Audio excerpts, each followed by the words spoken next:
Sir வணக்கம். Ramasugandhan sir வணக்கம்ங்க. நான் பேசுறது கேக்குதா உங்களுக்கு?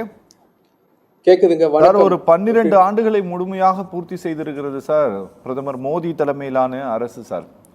அதுல இந்த மாதிரி பப்ளிக் மத்தியில ஒரு எதிர்ப்பு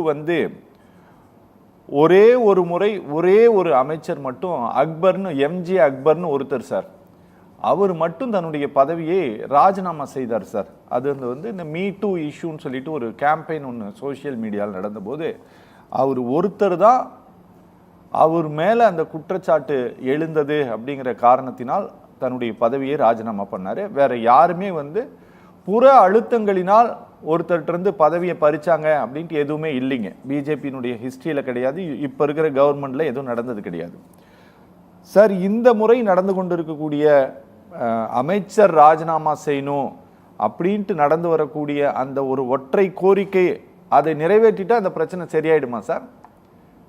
அதுதான் காங்கிரஸ் எதிர்பார்க்குதா? இல்ல, முதல்ல உங்க இந்த விவாதத்தின் தலைப்பு மாணவர்கள் போராட்டம் அடக்குமுறையை ஏவுகிறதா மத்திய அரசு அப்படின்னு கேட்டிருக்கீங்க. கண்டிப்பா மாணவர்கள் போராட்டம் மத்திய அரசு அடக்குமுறையை தான் ஏவுகிறது மாணவர்கள் மீது. இது அப்பட்டமான உண்மை. எல்லாரும் பார்த்துட்டு இருக்காங்க. நாட்டு மக்கள் எல்லாரும் மாணவர்களை இந்த அரசு எப்படி கையாண்டது என்பதை பார்த்து கொண்டுதான் இருக்கிறார்கள். மாணவர்களோட கோரிக்கை என்ன? அவங்க அல்லும் பகலும் இரவு பகல் பாராம ஒரு நீட் தேர்வுக்காகவோ அல்லது மற்ற போட்டி தேர்வுகளுக்காகவோ குறைஞ்சது நமக்கு தெரிஞ்ச தமிழ்நாட்டுல பாத்தீங்கன்னா 8ஆம் வகுப்பு முடிஞ்சதுல இருந்து 9th 10th 11th 12th ஃபுல்லா 4 வருஷம் அவங்க தயார் பண்றாங்க இந்த போட்டி தேர்வுகளுக்காக. இந்த போட்டி தேர்வுகளுக்கு அவர்கள் செலவு செய்யும் பணம் வருஷத்துக்கு இன்னைக்கு இங்க நீங்களும் சொன்னீங்க 1,30,000 கோடி செலவு பண்றாங்க. ஒவ்வொரு மாணவர்களோட பேரண்ட்ஸும் செலவு பண்றதை கூட்டுனாக்க அது 1,30,000 கோடி வருகிறது. ஆனால் மத்திய அரசின் கல்விக்கான பட்ஜெட் பாத்தீங்கன்னா 1,40,000 கோடி, சுமார் ஒரு 10,000 கோடி அதிகமா செலவு பண்றாங்க.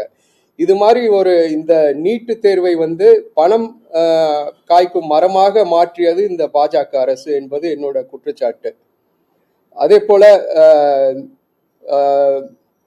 மாணவர்கள் போராடினாக்கவே அவங்க எல்லாரும் தேசத்துக்கு எதிரானவர்கள், இவர்கள் எல்லாம் அந்நியர்களின் கைக்கூலி என்று மாணவர்களின் போராட்டம் மட்டுமல்ல, விவசாயிகளின் போராட்டம், அதே போல பல்வேறு போராட்டக்காரர்களை ஏன் அந்த ஒன் நேஷன் ஒன் பென்ஷன் அப்படின்னு ஒன் ரேங்க் ஒன் பென்ஷன் கேட்டு இராணுவ வீரர்கள் போராடினார்கள். அவர்களையும் தேச துரோகிகள் என்றுதான் பாஜகவினர் முத்திரை குத்தினார்கள். ஆகவே இந்த மாணவர்களின் போராட்டம் பாஜக அரசு சரியாக கையாளவில்லை. நீங்க கேட்டீங்க இதற்கு தர்மேந்திர பிரதான் ரிசைன் பண்ணிட்டாக்க இந்த பிரச்சனை சரியாயிடுமான்னு கேட்டீங்க. இந்த பிரச்சனை சரியாகுமா சரியாகாதோ, ஆனா ஒரு அந்த ஒரு பொறுப்பான ஒரு அமைச்சர் இந்த அவருடைய தலைமையில் நடைபெற்று கொண்டிருக்கும் இந்த கல்வி அமைச்சகம் அதில் இவ்வளவு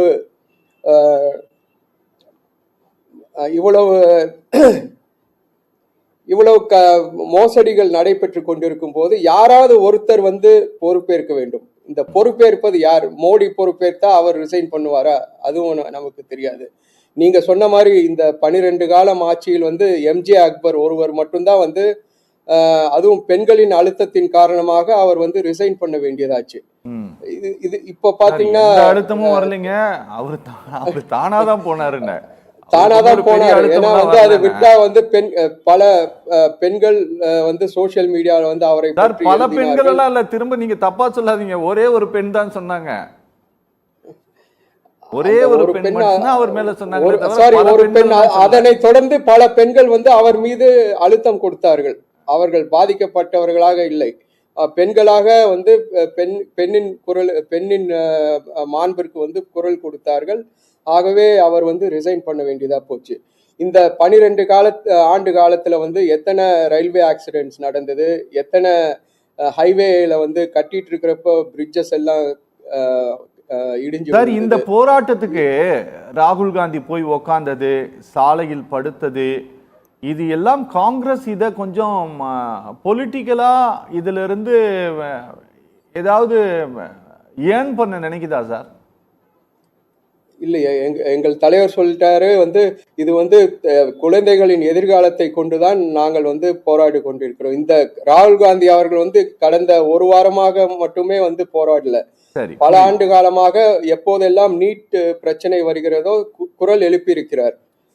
எப்போதெல்லாம் வந்து நீட் தேர்வினால் மாணவர்கள் பாதிக்கப்பட்டார்களோ அல்லது விவசாயிகள் வந்து இந்த அரசின் தவறான கொள்கைகளால் பாதிக்கப்பட்டார்களோ அப்போ எல்லாமே வந்து குரல் எழுப்பியிருக்கிறார். இதை வந்து அரசியலாக்குவது என்பது வந்து எங்களுடைய குறிக்கோள் அல்ல. மாணவர்களுக்கு வந்து நல்ல எதிர்காலம் வேண்டும். அவர்கள் வந்து கஷ்டப்பட்டு ப்ரிப்பேர் செய்யற இந்த நீட் போன்ற போட்டி தேர்வுகளில் அவர்கள் உழைப்பு வந்து வீணாக போகக்கூடாது. நீட் வந்து இருக்கக்கூடாது என்பது என்னுடைய கருத்து. ஆனால் இந்த தேர்வு இருக்கு இப்போதைக்கு, அதற்கு வந்து மாணவர்கள் கஷ்டப்பட்டு அவர்கள் வந்து ப்ரிப்பேர் செய்யறாங்க. அவர்களுடைய உழைப்பெல்லாம் வீணாக செய்து இதில் வந்து பலர் 20க்கும் மேற்பட்ட மாணவர்கள் வந்து ஆல் ஓவர் இந்தியா சூசைட் பண்ணிருக்கிறாங்க இந்த வருஷம்.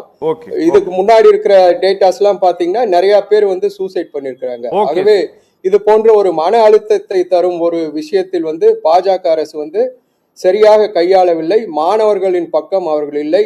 ஏதோ வந்து தர்மேந்திர பிரதானை எதற்கு மோடி காப்பாற்ற வேண்டும் என்று நினைக்கிறார் என்று $1000 மில்லியன் கேள்வி. ஏன் அது நீங்க மோடி தான் கேட்கணும், ஏன் வந்து அவரை வந்து காப்பாற்றுகிறார் என்று. ராமசுகந்தன் சார் வணக்கம். Ramasugandhan sir, honourable health and welfare minister JP Nadda நான் வந்து பேசுறேன்னு சொல்றாங்க. நீங்க டிஃபென்ஸ் மினிஸ்டர் திரு ராஜ்நாத் சிங் வந்து பேச்சுவார்த்தைக்கு தயார் அப்படின்ட்டு சொல்றாங்க. சார், இந்த அழைப்புகள் எல்லாம் சார் என்ன பண்றது அப்படின்ட்டு தெரியாம தடுமாற்றத்தினுடைய விளைவாக இந்த அரசு இப்போது எடுத்திருக்கக்கூடிய முடிவா சார் இது? கண்டிப்பா 46 நாட்களாக இந்த மாணவர்கள் வந்து ஜந்தர் மந்தர்ல போராடிட்டு இருக்கிறாங்க. 46 நாள்ல வந்து ஒரு நாள் கூட கூப்பிட்டு பேச அவங்களுக்கு டைம் இல்லையா? மத்திய அமைச்சர்களுக்கோ இல்ல எந்த பிரதமரின் ஸ்பெஷல் எமிசரி யாராவது போய் பேசிருக்கலாம் இவங்களோட? யாருமே பேசலன்னா இப்ப வந்து பாராளுமன்றம் வந்து தொடங்கி இருக்கு. பாராளுமன்றம் தொடங்கி இருப்பதால் வந்து அங்கு அனைத்து எதிர்கட்சி எம்பிகளும் இருக்கிறார்கள். பாராளுமன்றத்தில் தங்களுக்கு பிரச்சனை வரும், எதிர்கட்சிகள் எல்லாம் அமளியில ஈடுபடுவாங்க, இந்த பிரச்சனையை வந்து பெரிதாக்குவார்கள். மாணவர்களின் இந்த நீட் பேப்பர் லீக்ஸ், அதே போல இதன் சம்பந்தமாக தர்மேந்திர பிரதான் வந்து ராஜினாமா செய்ய வேண்டும் என்பதை வந்து பாராளுமன்றத்தில் எதிர்கட்சியினர் வந்து இதனை வலியுறுத்துவார்கள் என்ற காரணத்தினால் தான் வந்து 2 நாளுக்கு முன்ன வந்து சோனம் வான்சுக் அவர்களை வந்து வலுக்கட்டாயமா வந்து எடுத்துட்டு போனாங்க. அதற்கப்புறம் தான் வந்து இந்த போராட்டம் வந்து வெடித்தது. அதே போல நேத்தைக்கு வந்து காங்கிரஸ் எம்பிகள் மற்றும் எதிர்கட்சி எம்பிகள் எல்லாம் வந்து பிரதமர் வீட்டுக்கு முன்னால் அமைதியான வழியில் போராடி கொண்டிருக்கும் போது எங்கள் தலைவர் ராகுல் காந்தி உள்ளிட்ட அனைத்து காங்கிரஸ் எம்பிகளையும் முக்கிய தலைவர்களையும் வந்து வலுக்கட்டாயமாக இழுத்து சென்றார்கள். இதில் அமளி துமளி எல்லாம் ஏற்பட்டது. எங்கள் தலைவர் ராகுல் காந்தி அவர்களுக்கும் வந்து மூக்குல வந்து ரத்தம்லாம் வந்தது. ஆகவே வந்து இந்த அரசு வந்து எந்த பிரச்சனையும் வந்து தீர்க்க வேண்டும் என்பது இவர்களுக்கு வந்து எந்த யோசனையுமே இல்லை. யாராவது போராடுறாங்கனாக்கா அவங்க வந்து அதை வந்து பர்சனல் ஈகோவா எடுத்துக்கிறாங்க. இந்த போராட்டத்திற்கு காரணம் என்ன, இதற்கு வந்து நாம் என்ன தீர்வு காண வேண்டும் என்பதெல்லாம் வந்து விட்டு அவர் நண்பர் வேலூர் இப்ராஹிம் அவர்கள் வந்து மறுக்கலாம். ஆனா வந்து எந்த போராட்டக்காரர்களையும் வந்து இவர்கள் பிஜேபி ஐடி செல் முதல்ல சொல்வது இவர்கள் எல்லாம் வெளிநாட்டு கைக்கூலிகள், இந்தியாவுக்கு எதிரான நபர்கள். திரு ஹெச் ராஜா எப்போதுமே அவர் சொல்றது are you anti national are you are anti national அப்படின்ற டைலாக் தான் வந்து முதல்ல பிஜேபி ஐடி செல் மூலம் வரும். அதற்கப்புறம் வந்து அனைத்து மீடியாக்களும் வந்து இதனை எடுத்துக்கொண்டு மாணவர்கள் மீது இல்லாததும் பொல்லாததுமாக சொல்வார்கள். மாணவர்களா இருந்தாலும் சரி அல்லது வந்து வேறு போராட்டக்காரர்களாக இருந்தாலும் சரி, அவர்களுடைய போராட்டத்திற்கு வந்து களங்கம் கற்பிப்பது மட்டும்தான் இவர்களுடைய வேலை. இதற்கு உண்மையான தீர்வை காண வேண்டும் என்பது வந்து பாஜகவிடம் ஒரு துளியும் இல்லை.